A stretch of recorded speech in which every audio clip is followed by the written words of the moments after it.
Jarak bame katamba ban seput sepai najing leng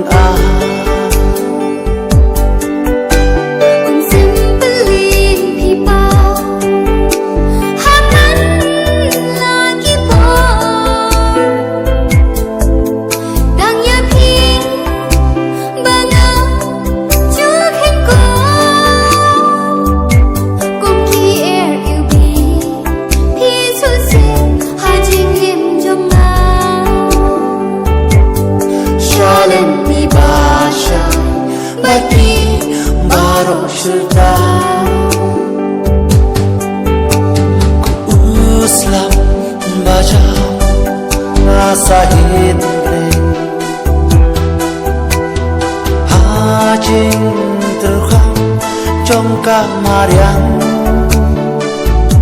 syai syubangan dan syai